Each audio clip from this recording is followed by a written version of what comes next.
Iron Lung, for those who don't know, is basically this game where you control an old submarine through this other planet, but instead of regular water, it's all blood.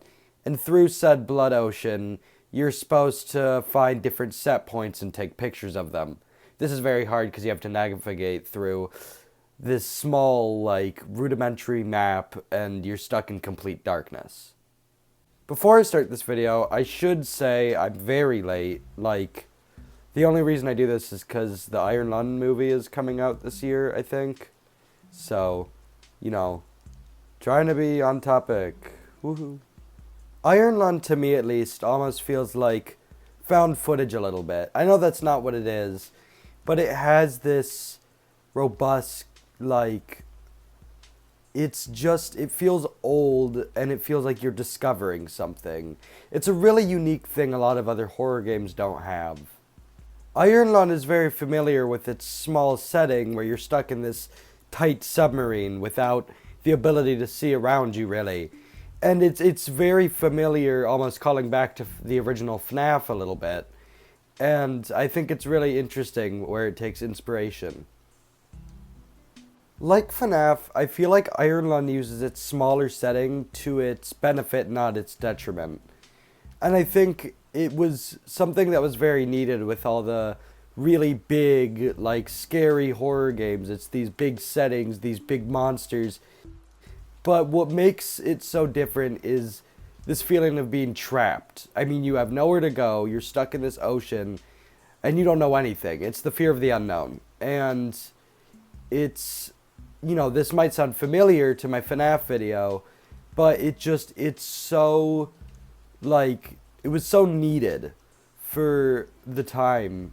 And that was only, 2 years ago, but it was this jump that the horror game genre didn't have yet. And it really, it really influenced other games to do like it, You didn't need these big graphics or these crazy monsters, but what you needed was charm, and what you needed was horror. And that's what Iron Lung captures so well. It really influenced other games to do like it, You didn't need these big graphics or these crazy monsters, but what you needed was charm, and what you needed was horror. And that's what Iron Lung captures so well.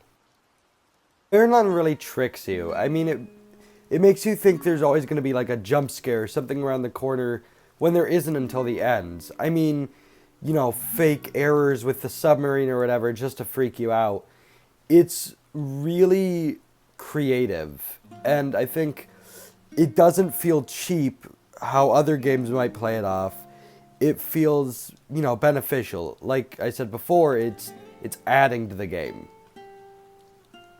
I think how Iron Lung influenced the horror genre the most was just showing that you didn't need so much. I mean, I know I ranted about this in the video already, but you could do so much more with so little, and the graphics weren't, the graphics were meant to be, lower poly. It was cool. Games have done this before, with the Siren Head game.